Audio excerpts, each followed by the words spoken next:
aqui é o Yuri Turbo e sejam bem-vindos a mais um grande episódio do nosso TurboCast. Espero que vocês gostem e dessa vez nós temos um convidado muito especial aqui e eu vou dar algumas dicas pra vocês. Ele é um grande amigo do nosso canal e foi um dos primeiros entrevistados na época do online, que se você já acompanha há algum tempo você conhece ele. Tricampeão de Stock Car nos anos de 2008, 2013 e 2020 e também já passou por diversas categorias lá na Europa, como Fórmula Ford, Fórmula 3000 e Fórmula 3, e entre muitas outras categorias, e ainda é um dos pilotos mais populares e mais famosos aí da Stock Car. Seja bem-vindo e você dê as boas-vindas para o nosso querido amigo Ricardinho Maurício. Primeiro, parabenizar aí pelo feito, a gente estava falando há pouco tempo agora, você aí no ar já há 5 anos e agora uma trajetória nova, não fazendo mais online e sim estando no seu próprio estúdio,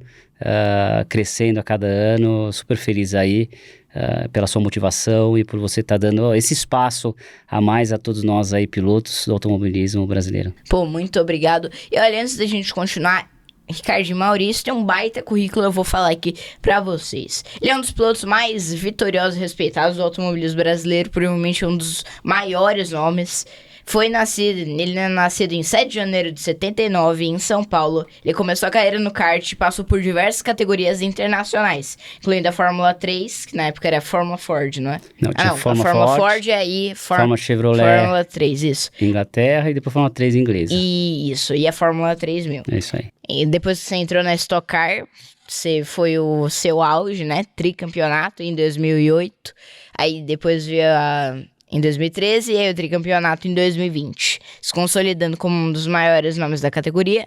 Em 2024, mesmo após uma longa jornada vitoriosa trajetória na Eurofarma, aí você começou um novo capítulo na sua carreira e agora está com a Cavaleiro Sports. E também você competiu em várias provas de longa duração e também teve passagem pelo automobilismo europeu. Então você com certeza tem um baita talento, mesmo fora das pistas. Então, primeiramente, parabéns e muito obrigado pela oportunidade de estar aqui. Então vamos para as perguntas, vamos para o nosso primeiro quadro, que é o da largada à vitória, onde a gente vai falar um pouquinho sobre você, sobre a sua vida. Então, primeiramente, eu gostaria de perguntar como é que está sendo aí esse novo capítulo na Stock Car, foi anunciado recentemente e a temporada começa em maio. Primeiro, muito feliz de estar continuando na Stock Car. Eu ingressei na Stock Car em 2004, em equipes pequenas, 2 anos pela Catálogo Racing, depois 1 ano pela LM Racing e depois fui para o Andreas, fiz 2 anos de Medley, 16 anos de Eurofarma e agora, como você falou, indo para Cavaleiro Sports, uma equipe que está crescendo a cada ano. A estrutura em termos de equipamentos, de engenharia, de pessoas crescendo realmente, né? A gente pôde ver o ano passado o próprio Gaetano que estava lá correndo pela Valda. Ele foi o maior vitorioso, né, na temporada, com 3 vitórias das 23 provas. Isso traz bastante ânimo pra gente. E agora com essa nova fase da Stock Car, né, o novo carro, motor turbo, asa móvel, regulamento completamente diferente aí para todo mundo, começando do zero todo mundo. Então, bem motivado e esperando para começar, né, porque chega nesse último mês próximo da etapa, parece que demora 1 ano, as coisas não acontecem, né? O dia não chega, e ainda mais com esse carro novo que todo mundo quer realmente ver e quer estar guiando ele, então a gente está super aí motivado e trabalhar com novas pessoas, mecânicos que hoje, um dos mecânicos da equipe já trabalhei, outros não. Laborda eu conheço já faz um tempo, que é um engenheiro, chefe de equipe junto com o Beto. Eu tô bem animado aí. O Gui Salas, que é um excelente piloto, muito rápido. Lembrando que o Gui Salas, primeira vez que ele andou de Stock Car, ele foi meu piloto convidado, se eu não me engano, em 2016. E a gente agora sendo companheiros de equipe. O Navarro também gosto bastante. A gente já correu na Stock Car, já disputamos o título também no Brasileiro de Marcas. Vai fazer o 3º carro ali junto com o Beto Cavaleiro. Então acho que a estrutura cada ano que passa melhorando e animado. Vai ser incrível, né? Como você disse, um novo começo, vai todo mundo começar do zero. Você acha que isso pode impactar muito na categoria, né? Porque agora vai estar todo mundo com o mesmo nível de experiência, com o carro. Eu acho que não, foi o que você falou, eu acho que sim. Todo mundo começando do zero em termos de equipamento. E lembrando, né, a categoria vem crescendo em nomes de pilotos, jovens talentos novos que estão entrando na categoria. E lembrando que a gente não tem mais só duas equipes que fazem ali a hegemonia da categoria, que seria Matheus e Meinha, né? A gente já vê que a categoria vem ficando cada vez mais competitiva, engenheiros novos chegando na categoria, ficando mais realmente a competição em si, não só em termos dos pilotos, mas também entre as equipes crescendo muito, o nível técnico da categoria crescendo bastante.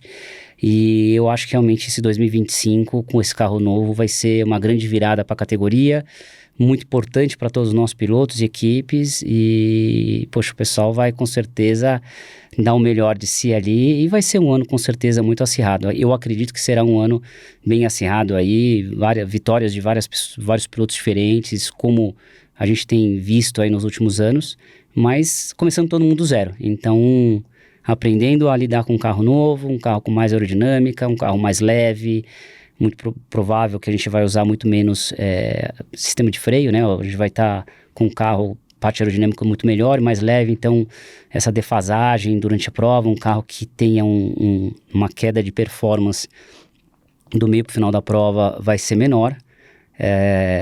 E carro turbo, todo mundo vai ter que aprender aí a guiar os carros turbos numa prova que a gente sabe que não vai ser igual a um V8 aí aspirado.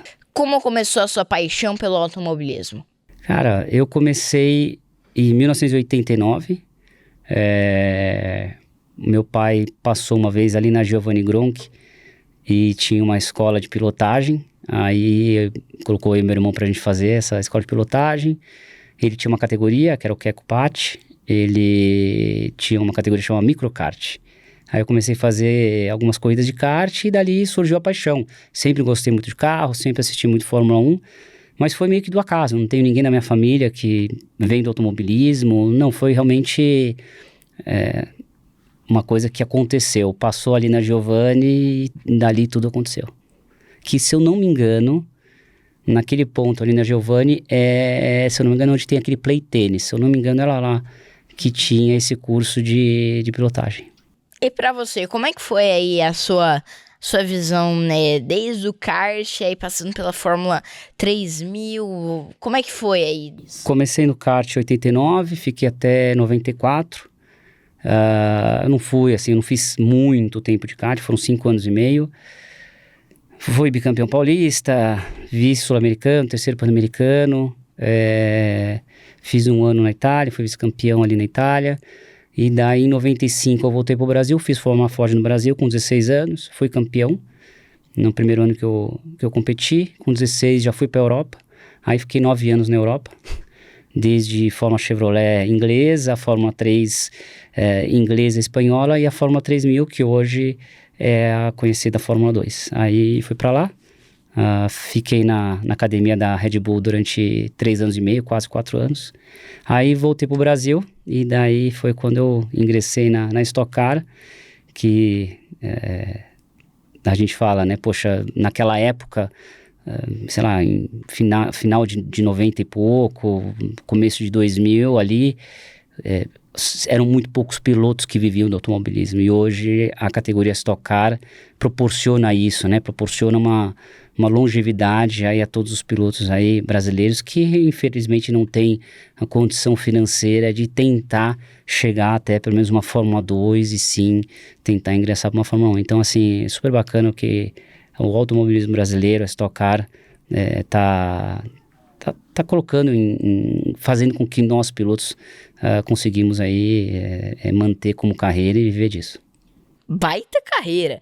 E olha, pra você, qual foi o maior desafio do começo da sua carreira aí até chegar nessas categorias maiores? Eu acho que o maior desafio, eu tive o apoio dos meus pais durante um bom tempo, isso ajudou bastante.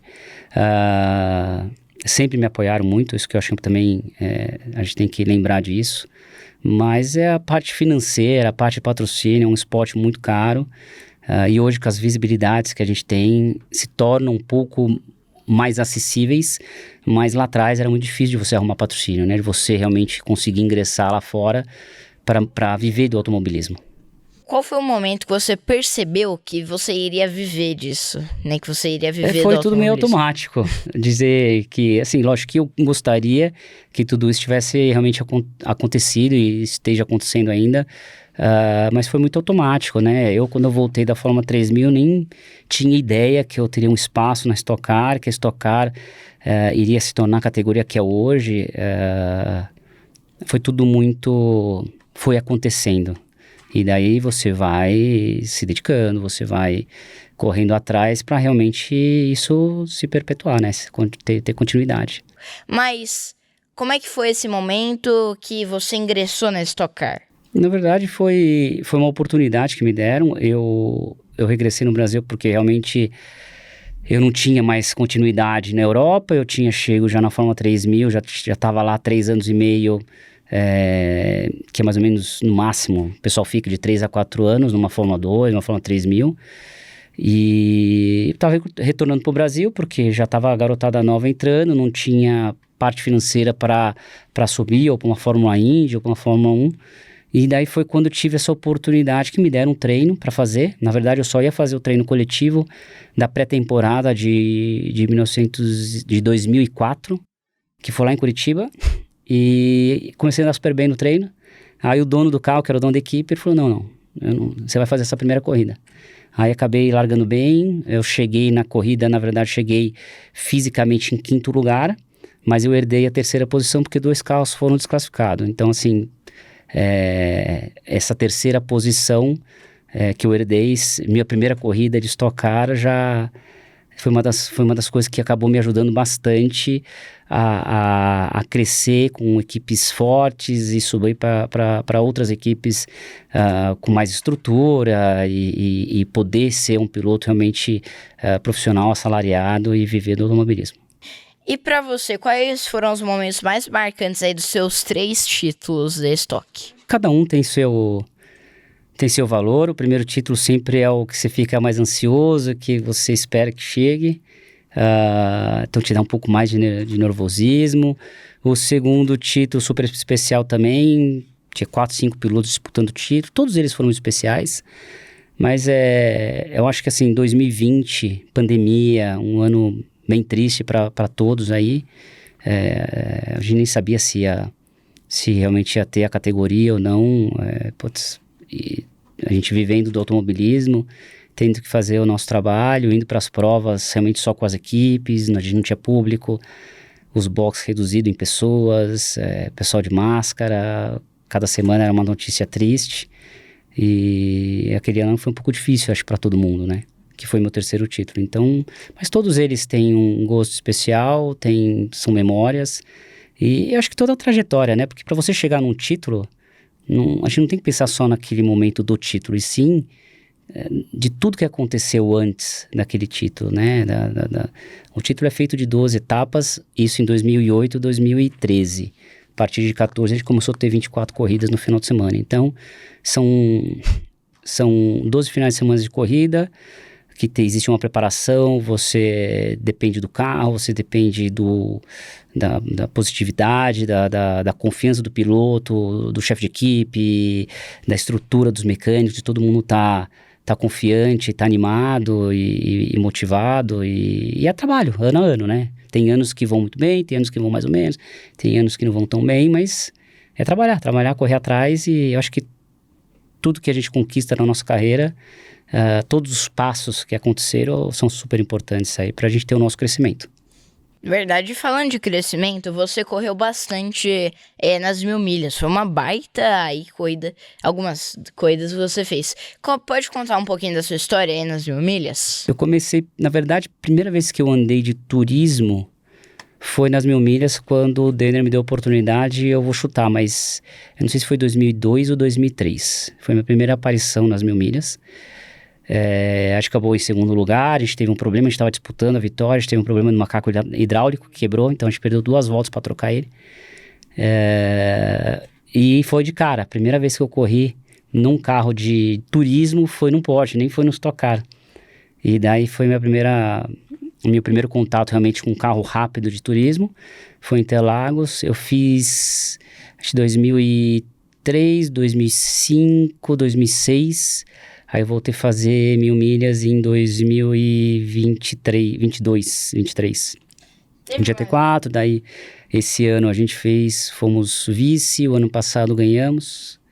Então fiz aí umas 6, 7 vezes 1.000 milhas. Sobre a vitória ano passado, como é que foi aí pra você? Como é que foi todo o background dessa história? Cara, são vários carros diferentes, né? A gente sabe disso, que a gente tava acho que uma volta, 2 voltas atrás do líder, eles tiveram problema, a gente conseguiu ganhar a prova.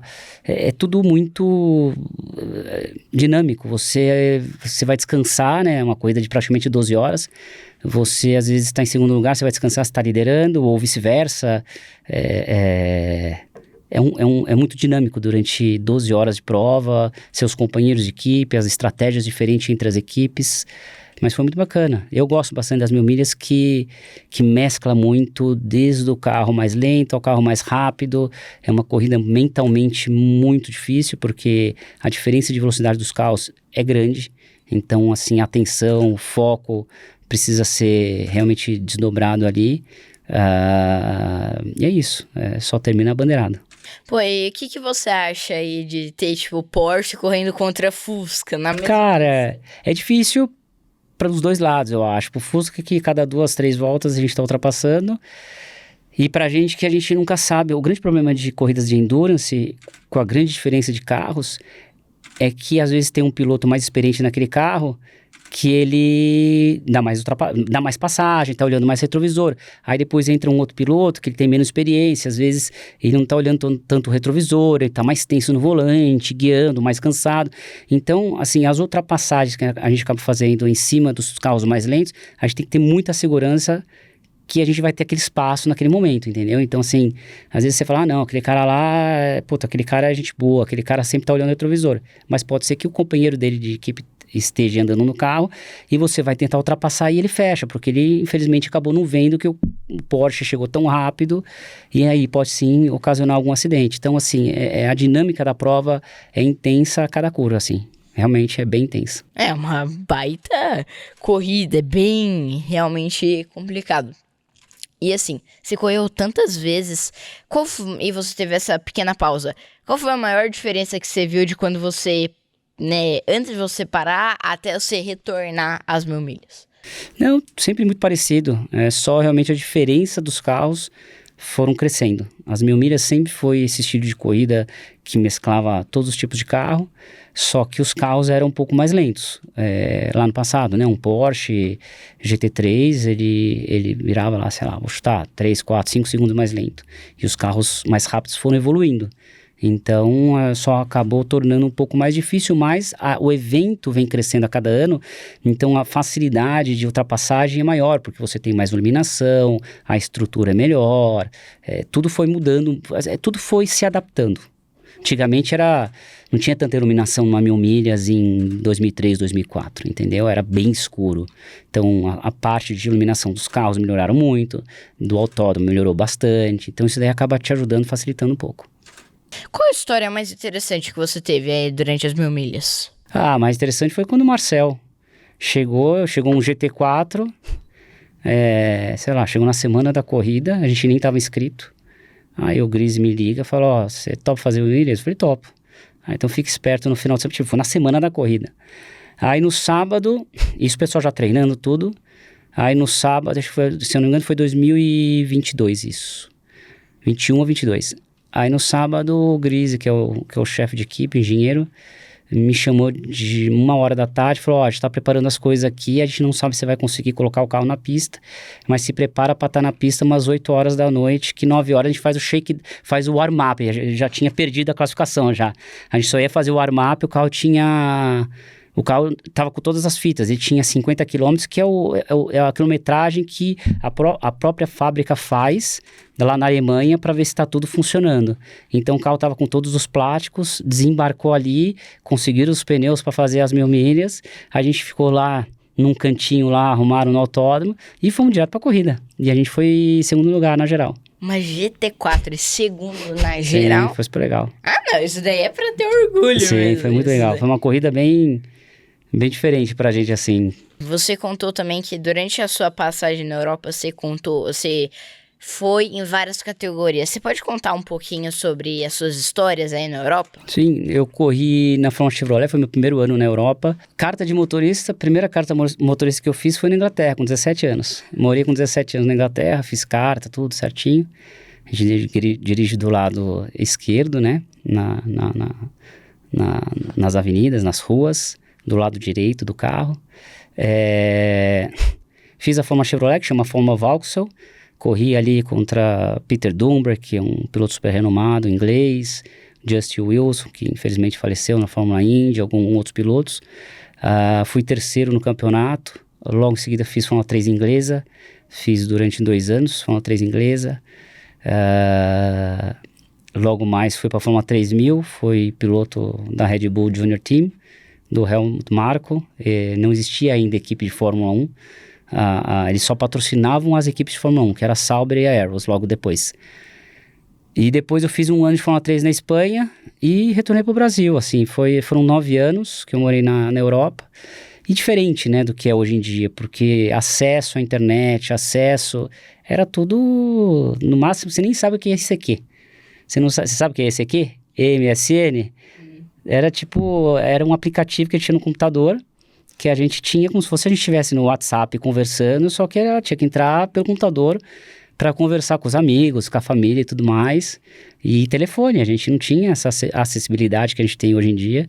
Então é um pouco mais difícil para a gente morar fora sem ter esse acesso aos familiares, aos amigos, mas é isso, foi bacana. Nesses 9 anos, morei em Itália, Espanha, Portugal, Inglaterra e Áustria. Caramba, foi uma baita Eurotrip, né? E olha, como é que foi aí participar da equipe júnior da Red Bull? Cara, bacana. Helmut Marko era o dono da equipe. É um chefe de equipe que me deu muita oportunidade, eu só tenho a agradecer ele. Uma pessoa muito difícil, mas faz parte, acho que, do negócio. Todo mundo não gosta dele, né? Eu falo que no Brasil, acho que eu sou o único que gosta dele. Nossa! Mas é um cara que, poxa, eu só tenho a agradecer. É um cara que sempre me deu oportunidade e cobrava sobre resultado, porque realmente precisava ter resultado. Ele queria ter uma equipe vitoriosa. Como é que você conseguiu a vaga aí na Red Bull? Na verdade, eu corria pela Supernova, eu fiz 3 provas, acabou o dinheiro, e um dos pilotos dele estava saindo. Depois dessa terceira etapa, aí eles fizeram uma seleção de pilotos, e uma das pessoas que me ajudou a entrar na Red Bull foi o Bernold, que o Bernold era piloto da Red Bull. E eu tava parando, ele falou do meu nome lá, a gente fez um teste e eu acabei entrando para a academia da Red Bull Junior Team. E tinha ido muito bem nos treinos pré-temporada. Eles acabaram me pegando ali. Fiquei dessa 4ª etapa de 99 até 2000 direto. Aí em 2001 eles trocaram os 2 pilotos, o Bernold foi para a Fórmula 1. Eu acabei voltando para o Brasil porque eu não tinha condição financeira para ir para outro lugar. Aí o piloto deles acabou não tendo uma performance muito boa nas 4 primeiras provas, aí eles me chamaram de volta, daí eu fiz pouquinho antes da metade do campeonato de 2001 até final de 2002, junto com o Marko. É verdade que ele só, deixou o piloto lá, vem cá. É meio assim, tá definido na cabeça dele, se ele acha que tem que trocar, vai trocar. É isso, tá atrás de resultado. É verdade que, não importa o clima que tivesse, ele chamava um táxi, ele mandava cancelar o táxi pra você vir a pé. A gente teve uma época que a gente morava no hotel dele. Aí ele tem alguns hotéis ali em Graz, que é a cidade que ele mora. Aí a gente, menos 20 graus, menos 15 graus. Aí chamava pra fazer reunião lá no escritório dele, que era perto até. Aí chamava um táxi. Aí a gente ligava, não, a gente já tá indo, estamos esperando o táxi. Aí ele ligava pra recepcionista do hotel, que era dele. Você pode cancelar o táxi, manda vir a pé. E a gente não tava acostumado a menos 20 graus andar, ficar o tempo inteiro andando lá. E ele sempre falava, né? A gente tava comentando há pouco tempo. Ele falava pra ele, Mr. Maurício, 8 horas são 8 horas, não é 7h59 e não é 8h01. Então, assim, ele era super rígido nos compromissos, nos horários, em tudo. Teve mais alguma história legal, assim, com ele? Ah, não, ele jogava muito bem squash, e ele só tem um olho, né? Ele não tem um dos olhos, ele perdeu, quando ele andava de Fórmula 1, voou uma pedra do carro do Emerson Fittipaldi na viseira dele, só que antigamente os capacetes, a viseira era muito fininha, por né? isso que ele tem rixa com você, né? Não, comigo não tem rixa, não. Pode ter com outros, mas comigo ele sempre me tratou muito bem. Não, mas ele não tem rixa com... Ele quer ter o pessoal andando lá na frente. Aí ele furou o olho dele e ele sempre fez esse tipo de brincadeira, esse tipo de coisa, porque ele gosta de dar uma cutucada, uma zoadinha também. E ele e ele usa aqueles óculos que não tem lente para não voar a bolinha de squash. Só que ele joga muito bem com um olho só. Ele guia carro de rua super bem com um olho só. É surreal, ele anda rápido, tudo, e tem assim, é surreal que ele guia bem. E ele jogando squash com a gente, pô, ele colocava a bolinha onde ele queria, porque ele tinha técnica. Só que ele fazia de propósito, ele chamava a gente pra jogar squash, você não ia falar não pro seu chefe de equipe, a gente ia jogar, ele dava um baile na gente, ele só fazia a gente correr e pra fazer exercício físico mesmo. Você falou assim, não, hoje você vai sair correndo, hoje você vai correr bastante. E ele colocava a bolinha onde ele queria, no squash ali. Nossa. E a gente acabava indo lá, mas era um cara gente boa, convidava pra almoçar, pra conversar, ele era bacana, assim. Agora eu entendi porque você falou que você é a única pessoa que gosta dele. Acho que qualquer emprego, qualquer posição que você tenha no seu trabalho, se em 3, 6 meses, 1 ano você não performar, o pessoal vai te trocar. A diretoria de uma empresa vai trocar o funcionário. É a mesma coisa lá. Ele tem lá milhões e milhões de dólares investidos de patrocinadores, precisa ter o retorno, precisa ter uma equipe competitiva, quer ser campeão mundial de pilotos e equipes. E é isso, eles estão lá para ter resultado. Então, a forma que é feita talvez é um pouco pesada, mas acontece, entendeu? Talvez a forma que é feita. É que ele faz muito isso durante a temporada, né? Mas também veja quantos pilotos que ele deu oportunidade de sentar no Fórmula 1, de ter um pouco de carreira na Fórmula 1, e hoje, poxa, são pilotos que estão aí, próprio Boemi, veio na minha cabeça, piloto oficial Toyota e outros pilotos, entendeu? Tem vários pilotos que estão vivendo automobilismo, que tiveram uma Red Bull por trás, que hoje vivem do automobilismo, sabe? Tipo, você pega, tudo bem, o Félix da Costa, um amigo nosso, ele corre de Fórmula E, mas ele teve uma carreira pela Red Bull durante bastante tempo. Então você pega vários pilotos hoje em dia que talvez teriam parado no meio do caminho, porque nenhuma Fórmula 3 teria feito, porque não tinha condições financeiras de estar correndo, como foi o meu caso. Talvez, se eu não tivesse feito meus 4 anos de Fórmula 3000, eu não teria chego preparado para fazer uma Stock Car, ou talvez não teria um nome, poxa, um ex-piloto de Fórmula 3000 vai andar na nossa equipe, ter uma entrada mais fácil, talvez, para ter um treino, um teste numa Stock Car, entendeu? Então, é isso que a gente tem que pensar. Gosto dele ainda, hein? Principalmente de um cara muito sábio, né? E olha, vamos encerrar aí o primeiro quadro e vamos para o segundo, que é o Pit Stop das corridas. Um quadro onde você fala sobre os status ou o que foi mais em uma corrida, ou o que foi mais desafiador, e a gente vai falar disso. Primeira pergunta. Para você, qual foi a corrida mais emocionante da sua carreira? Acho que um final de semana muito bom, muito emocionante foi 2022, onde a gente teve rodada dupla em Goiânia, que das 4 corridas eu ganhei 3. Nossa. Não sei se você lembra dessa, que a gente teve corrida no misto e no oval, eu ganhei as 2 no oval e 1 no misto. Essa daí para mim foi o final de semana de realmente, assim, sabe, foi aquele final de semana perfeito. O que mais mudou em você do início da sua carreira até hoje? Vixe, Maria, é difícil fazer essa pergunta. Acho que o telespectador, pessoa que está acompanhando, não sei, talvez um pouco mais paciente. Tirando essa corrida que você falou, qual foi uma vitória que teve um saborzinho especial? Corrida do Milhão 2010, quando eu não sabia se eu ia conseguir cruzar a linha de chegada, porque tinha acabado o combustível. Nossa. Só que eu tava na mesma estratégia do Marcos Gomes e ele também falhou na última volta. Então, meio que foi o que segurou, entendeu? A gente tava na mesma estratégia de combustível. O pessoal comemorando no rádio e eu me arrastando pra cruzar a bandeirada. Mais um pouco, vai E mais o Meinha um falou, vem, pô, vem comemorar. Tipo, o Meinha me chamando no rádio. Eu falei, Meinha, você não tá entendendo, não tem combustível. Eu cruzei a linha de chegada, fiz do Azucena, eu parei ali depois da segunda perna do lago. Eu não consegui voltar pro box. Acabou. Depois você pega no YouTube, você vai ver. Foi um carro de resgate me buscar pra ir pro pódio. Nossa. Essa daí foi meio emocionante. Gasolina às vezes pode ser um problema, né? Agora nem tanto, mas antes era. Como é que é a preparação mental e física de um piloto pré-corrida? Acho que a parte mental, o piloto ao longo da carreira, tem pessoas que buscam ajuda. Eu acho que cada um acaba se adaptando e aprendendo a melhor forma de se portar no final de semana de prova. Confiança, acho que é uma das principais coisas que você tem que ter. A parte mental é muito importante no automobilismo, acho que em qualquer esporte.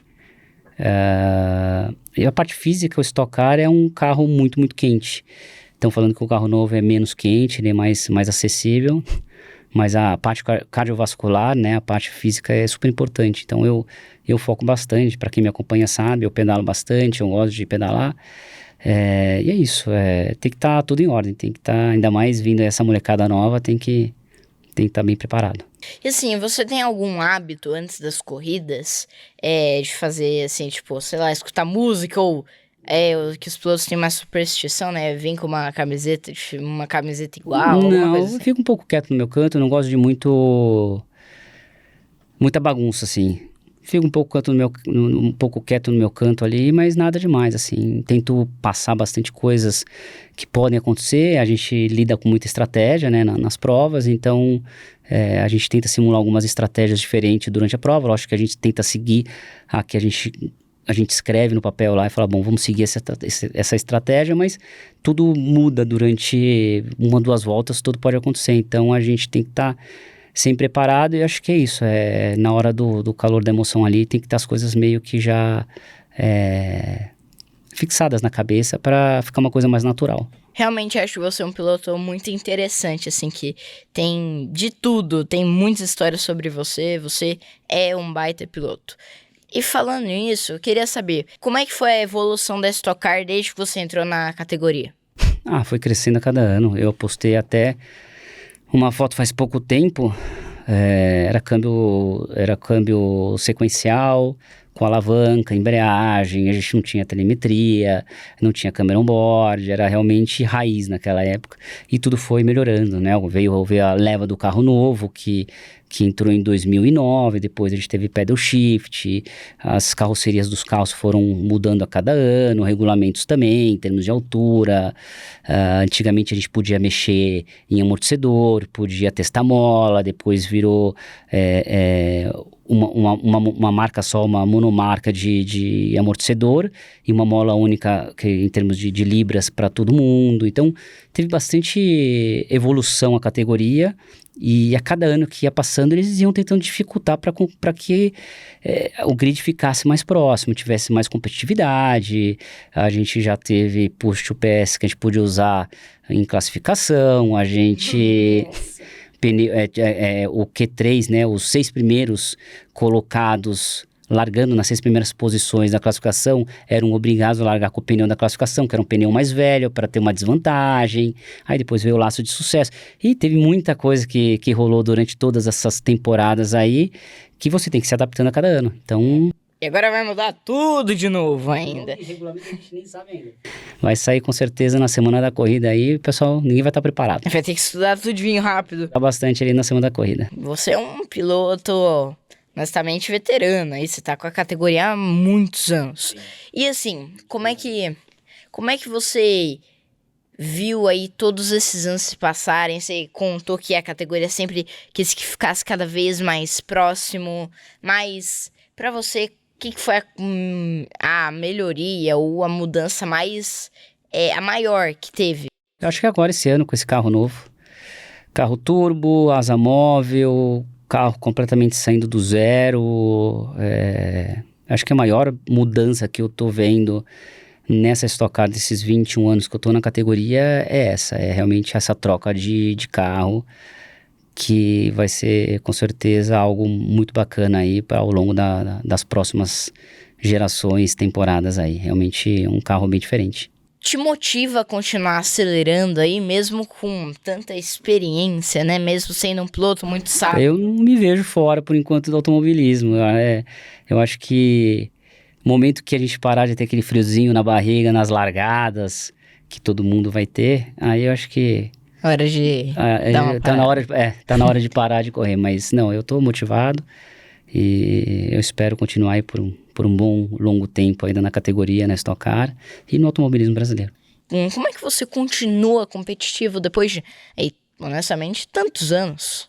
Eu acho que as mudanças, as coisas que vão acontecendo ao longo da sua carreira vão te motivando cada vez mais. As dificuldades, anos sempre muito bons, daí tem outros anos que as coisas não acontecem da forma que você gostaria e que faz parte acontece isso com todo mundo. Eu sempre falo, né, que Stock Car, quando você vai para um jogo de futebol, você tem 50% de chance de ganhar. Você tem 2 times. A Stock Car, as chances de você ganhar é 1 a cada 30. Então, e a gente sempre fala, o segundo lugar é o primeiro perdedor. Então, a Stock Car, o carro de corrida em si, é uma das competições bem mais difíceis, né, que a gente tem aí no geral. Não é sempre que a gente ganha, a gente lida muito mais com as frustrações, com as perdas do que com as vitórias. Por isso que é sempre muito importante a gente, a cada vitória, comemorar bastante, que a gente nunca sabe quando vai ser a próxima. Pra você ter uma ideia, ano passado, Stock Car não ganhei nenhuma corrida. Então, vamos ver. Tomara que a vitória esteja próxima aí, logo no começo da temporada. Você, além de piloto, é uma marca, um nome, assim, muito conhecido. Como é que é ser um piloto, um empreendedor, empresário, mentor e acima de tudo aí, uma marca aí para todo mundo? A gente tenta representar da melhor forma possível os nossos parceiros, as pessoas que nos ajudaram desde o início da carreira, tentando representar ao máximo com dignidade, trabalhando bastante, dando o seu melhor. E é isso, as coisas automaticamente vão acontecendo, é só você realmente estar focado, dedicado e representar muito bem a sua marca. Eu acho que é o principal. Falando de representar, você costuma investir ou apoiar alguns projetos ou pessoais ou ligados ao esporte? A gente faz coach na Porsche Cup, você sabe disso, a gente acaba ajudando ali uma galera. Esse ano eu vou estar junto aí com o Carlos SG, que é uma equipe de Stock Light, dando uma assessoria ali na equipe. É no mesmo final de semana da Stock Car, então assim vai ser uma coisa um pouco mais suave, porque eu vou estar focado realmente 100% na minha competição. Mas é bacana ver essa garotada nova tentando aí crescer no automobilismo, tentando buscar seu espaço, tentando se tornar um piloto profissional. E viver do automobilismo. Então é super bacana ver essa trajetória aí, tentar ajudar um pouco de tudo que a gente passou e ver esse pessoal também performando e sendo feliz, que é o mais importante. Hoje, enquanto eu tava assim conversando sobre o bate-papo com a minha equipe, eu sem querer falei Light, aí minha equipe falou, não comete esse erro, Stock Series. Não, agora é Stock Light de novo. Stock Light de novo? Sabia que eu tava correto, Voltou a ser Stock Light. Sabia que eu tinha visto em algum lugar. É isso aí. Como é que agora, passando toda a sua experiência para a próxima geração assim de pilotos? Cara, tentar, na verdade, acho que o mais importante é ver o pessoal andar primeiro, entender como cada um se evolui, né? Tipo, no carro, nesse carro, o motor da Stock Light esse ano vai ser o motor, se eu não me engano, pelo que eu escutei, o motor antigo da nossa categoria. Então, realmente tentar aprender com eles, como que eles lidam com o carro, como que eles lidam, com que é o tipo de técnica que eles têm, qual que o tipo de guiada que eles também vão ter na equipe, porque às vezes cada piloto tem seu estilo de guiada. E não é sempre o mesmo acerto que funciona com todo mundo. Então, tentar fazer aí uma leitura rápida no início da temporada e tentar ajudar cada um nos seus pontos um pouco mais fracos para a gente conseguir fortalecer eles e entender o regulamento deles também, em termos de descarte, regulamento, pontuações, etapas no final de semana, com certeza vai ter laço de sucesso para que a gente consiga aí extrair o melhor aí em termos de regulamento e dos pilotos no final de semana de corrida. Então vamos para o próximo quadro, que é o Acelera ou Freia. Eu vou falar uma frase, você tem que falar se você concorda, acelera, ou se você discorda, freia. E o porquê, obviamente. Então vamos para a primeira frase. E vamos lá. Para você, a experiência internacional é essencial para transformar um piloto aí em um piloto melhor. Eu acelero, mas eu acho que também o Brasil tem grandes possibilidades. Acaba sendo um extra, né? Porque você acaba tendo experiências diferentes. Pô, você vai para a Inglaterra. Quando eu corri de Fórmula... Estou dando um exemplo. De Fórmula Chevrolet na Inglaterra, pneu super duro que a gente competia lá. Demorava 8 voltas para você fazer o aquecimento do pneu e extrair o melhor do pneu no classificatório. Então você aprende a lidar com outras coisas que você não vai ter aqui no Brasil, mas sim, eu acho que é muito importante. Se você tem a oportunidade de fazer uma carreira internacional, é super importante, mas aqui no Brasil também acaba sendo uma preparação muito bacana também para os pilotos brasileiros. E olha, falando aí de experiências, para você, experiência é mais importante do que juventude no automobilismo? Hoje em dia, os pilotos, eles conseguem se preparar muito melhores do que antigamente, devido a você ter câmera on-board, você ter a telemetria, você ter o simulador. Na minha época, a gente não tinha acesso a nada disso, né? Quando a gente começou, a gente tinha uma telemetria muito, muito baixa, a gente não tinha câmera on-board, a gente não tinha simulador, então realmente tinha que ir para a pista e treinar, andar. Realmente, hoje em dia você consegue se preparar muito mais, né? Então, assim, um exemplo, você vai para uma Nürburgring que tem, sei lá quantas mil, mais de 150 curvas. Você tem que fazer 3, 4, 5 dias de teste para você aprender a pista. Hoje em dia um simulador resolve. Então, assim, a gente sempre quando a gente vê uma pista nova, próprio BH, para a gente conhecer a pista, a gente foi no simulador antes. A gente não está gastando tempo de voltas de pista para conhecer a pista, e sim para tentar desenvolver o carro. Então, as facilidades hoje são maiores, e isso faz com que, acho que os grids e os pilotos se aproximem mais aí na disputa. Falando aí dos simuladores e da nova tecnologia, para você a tecnologia está aumentando a competitividade no automobilismo? Pilotos, às vezes, que não têm um talento nato, você consegue, bem treinado, com bastante dedicação, consegue colocar ele num nível altíssimo. Falando de nível altíssimo, por treino, ser um mentor de um piloto é tão difícil quanto ser o piloto? Eu acho que sim. Lidar com pessoas não é fácil. Pô, você é um cara muito carismático, eu acho que você lida com pessoas bem, então, assim. Eu espero que sim. O automobilismo brasileiro precisa revelar novos talentos. Eu acho que já está revelando, já. Temos aí o Bortoleto, Drogovic, infelizmente, está com piloto de teste, poderia estar sentado fazendo uma temporada inteira. Outros excelentes pilotos, você pega o Caio Collet, rumo aí à Fórmula Indy. A gente tem o Rafael Câmara também, que está fenômeno também num caminho certo. Eu acho que a gente tem grandes nomes, não só lá fora, como você pega na própria Stock Car. Excelentes nomes no automobilismo lá na Stock Car que disputaram o título, né, o ano passado. Então, com grandes nomes do automobilismo mundial, né, o próprio Massa disputando o título da Stock Car o ano passado.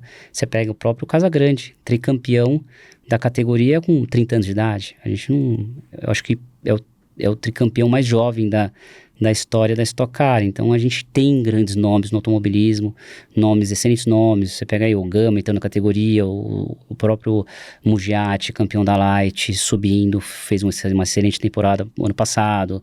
Você pega o Arthur List, você pega o Felipe Batista, você pega vários nomes talentosos aí, crescendo no automobilismo brasileiro aí, e é isso que a gente quer. Porque a gente quer que dê essa continuidade de boas disputas, de boas corridas no futuro da categoria. E agora para a nossa última, que falando, né, do futuro da categoria, nós precisamos de mais brasileiros como pilotos internacionais. Sim, precisamos. O grande problema é é você manter isso, né? Você pega, para você fazer uma Fórmula 4 lá fora, já primeiro começa em euro, e os números não são baixos. Então, infelizmente, a parte financeira, a parte de patrocínio, isso daí acaba impactando bastante e acaba sendo o principal dificultador para que os pilotos acabem, teoricamente, não é desistindo, ninguém quer desistir, ninguém está jogando a toalha, mas se você não tem a parte financeira, ou se você tem 1 ano para correr fora e depois já não tem 2 anos, o cara já pensa nem em ir para fora, ele já pensa em fazer uma Stock Light para tentar ser piloto profissional aqui, ou uma TCR, ou uma Porsche Cup, ou um brasileiro de Endurance, ele acaba querendo viver do automobilismo e sabendo que ele não vai ter aquele orçamento para correr lá fora. Gostaríamos sim de ter muito mais pilotos representando o Brasil lá fora, mas realmente a parte do próprio automobilismo, né, ficando cada vez mais caro. Mais difícil hoje, né? Na minha época já era difícil, pra você ter uma ideia, em 90 e... fui para lá, 96, 97, 98, era praticamente 1 para 1 o dólar, entendeu? Então começou a dificultar um pouco depois. Mas era muito mais era muito difícil também a parte financeira, porque é bem caro, mas na parte do câmbio ajudava um pouco. Hoje você fala num patrocinador num valor, em termos em reais, que você converte por real, daqui 2 meses pode mudar tudo, porque a gente não sabe se o dólar vai estar 5,5, 5,70, 6, 6,20. O euro tá, o quê? R$7? Quase 7, 6,60, por aí. Então, isso dificulta bastante, né? Infelizmente. É um baita dificultador aí, essa parte monetária. A gente precisa realmente de incentivo. E você pega, tudo afunila, né? Você chega na Fórmula 1, são pouquíssimas vagas. Quantos pilotos que já foram campeões de Fórmula 2 que não tiveram oportunidade na Fórmula 1? Vários. Então, infelizmente... Tem que ganhar o campeonato na hora certa, no lugar certo. E também com os recursos certos. E assim, falando dessa parte monetária, vamos para o próximo quadro, que é o Investe ou Passa. Eu vou falar algumas coisas aqui e você tem que falar se você investiria ou se você acha que não precisa. Então vamos lá. Primeiro, Programa de desenvolvimento de jovens pilotos no Brasil. Eu acho que sempre é bom. Eu acho que a gente tem sim várias empresas que aportam, que estão do lado do esporte. A gente precisa cada vez mais, na verdade, né? Fazer com que realmente a molecada se desenvolva, que esteja mais no esporte, que a gente possa aí ter grandes nomes em qualquer tipo de esporte, ou numa Olimpíadas, ou no futebol, ou no automobilismo, ou num hipismo, ou num tênis. Eu acho que é super importante a gente ter esse desenvolvimento aí dos nossos atletas brasileiros. Próximo, investimento. Você acha que seria importante criar uma academia para transformar os pilotos de esporte para pilotos de verdade, tipo, e também pegar pilotos que estão começando e jogar eles no esporte para transformar eles em pilotos profissionais? Eu acho que já chegaram a fazer isso lá fora. Sim. Em algumas categorias deram oportunidades para algumas pessoas que pilotavam o esporte e realmente tá ligado aí na Fórmula 3 e tudo mais, mas acho que seria bem bacana. Deveria continuar. Falando nisso, você acha que nós precisamos investir no aumento de tecnologias sustentáveis no automobilismo? Acho que a gente está melhorando a cada ano que passa, tá ficando um pouco mais sustentável. Difícil você falar, né? Uma categoria super sustentável. A gente lida com carro de corrida é um pouco mais difícil, mas você consegue sim ir minimizando e melhorando. Eu acho que as categorias têm essa preocupação de ter essa evolução ano a ano. Investir no uso da inteligência artificial no automobilismo. Que depende para que área, mas depende da área que você for colocar ali, mas tudo começa a ficar muito caro. Tudo que você coloca é tecnologia encarece. E fora a Fórmula 1, todas as outras categorias, elas tentam minimizar isso, né, ao máximo, porque senão daqui a pouco fica algo realmente inviável, né? A gente pega a própria Stock Car, é um chassi único para todo mundo, o sistema de freio é igual para todo mundo, suspensão é igual para todo mundo, porque você começa a abrir, você pode ter 5 tipos de relação de câmbio, você pode ter 10 tipos de mola, amortecedor, você escolhe qual você quer usar, daí começa com uma coisa muito inviável, muito cara, e você começa a colocar tecnologia, a coisa começa a ficar...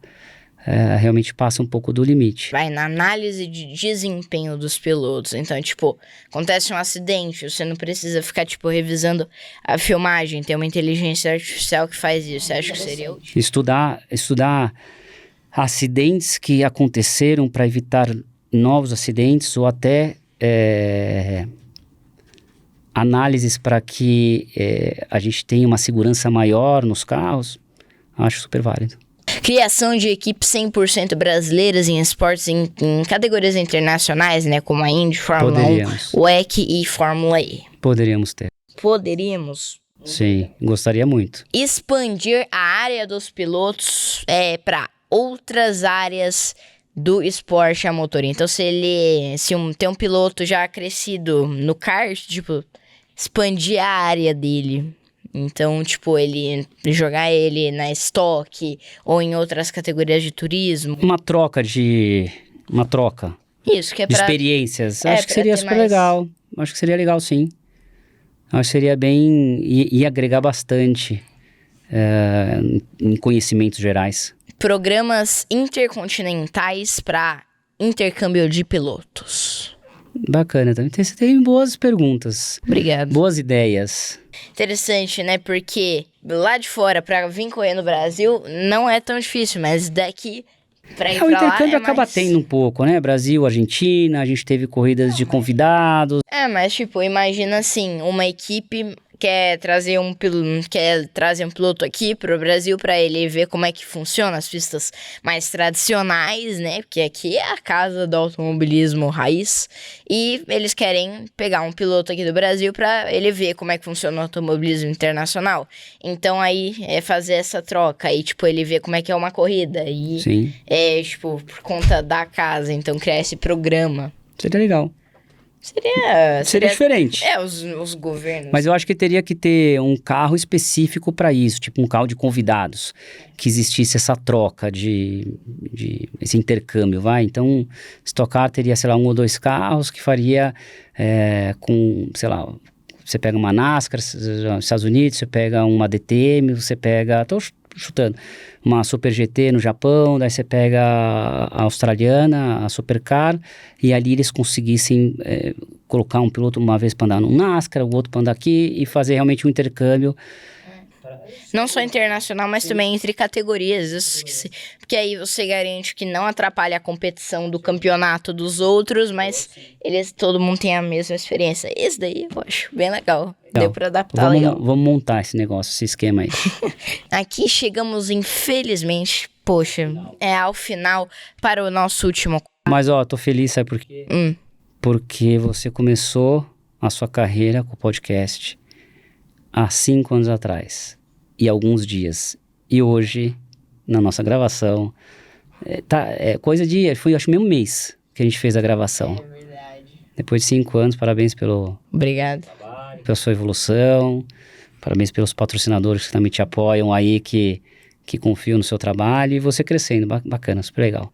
Muito obrigado. Esse daqui é bem legal, que é o quadro da última volta aí, levantando e subindo ao pódio, onde você tem que dar o seu melhor conselho aí para um piloto jovem que está entrando aí nesse mundo do automobilismo. Acho que primeiro a paixão pelo esporte, dedicação, foco. Acho que assim, um piloto, para ele ser um piloto, tentar chegar a ser um piloto completo, ele não pode ser só um piloto rápido. Tem que saber lidar com o patrocinador, tem que saber ter postura, tem que saber falar bem, tem que se expressar bem, tratar todo mundo com igualdade na sua equipe, realmente tentar melhorar em todas as áreas que você tem ali para realmente chegar a ser um piloto renomado, um piloto competitivo. Piloto rápido, a gente tem inúmeros pilotos rápidos. Pilotos mais completos, aí sim você tem que trabalhar bastante para chegar lá. E olha, assim, você falou dos patrocinadores, fale do seu, né, que você entrou agora em uma nova equipe. É isso aí, esse ano a gente tá aí com o Cavaleiro, tá me dando a oportunidade de estar andando com ele. Renova, um patrocinador que já tá na equipe lá com o Beto há bastante tempo, a Flexform também, a Valda, que é da família da Eurofarma, eles já apoiaram o Gaetano, esse ano estão apoiando eu e o Gui Salas. A gente está entrando aí com a Stone, que é um patrocinador novo aí na categoria. A gente está levando eles aí para o mundo do automobilismo. Tá super bacana aí. E a Bomix também, que a gente fechou uma parceria e a gente vai estar representando eles na pista aí. E a gente tem mais espaços no carro. Quem quiser, é só procurar a gente. É uma baita equipe. E olha, agora em nome dos meus patrocinadores, né, em nome da Griff Company, eu te presentei Porra! com este... Aí sim, hein? E olha que legal. Caramba! Já vou abrir aqui, ó. Da Griff Company aí, um bonezinho do Yuri Super bacana aí, ó. Espero que goste. Griff Company, 20 anos no mercado, olha aí, ó. E também, em nome da NB Steak, aí um presentinho pra você, ó. Opa! Um voucher com direito a um almoço, a você e um acompanhante aí. É uma churrascaria incrível, tem todo Maravilhosa. menuzinho. Cara, eu vou dizer, eu como fã de churrasco, eu amei, eu sei que você vai amar. Então aí você tem direito a um acompanhante. Obrigado. E olha, eu também queria agradecer aos meus patrocinadores, a NB e a Griff Company, e também a Atom e também a Dinastia pela oportunidade de estarmos aqui. E nós vamos ter vários projetinhos envolvendo aí a Usual Brinquedos e a Furlan. Então, muito obrigado aí também às duas. E pessoal, muito obrigado por ter acompanhado mais um TurboCast aí até o final e vejo vocês no próximo episódio. Tchau! Fui!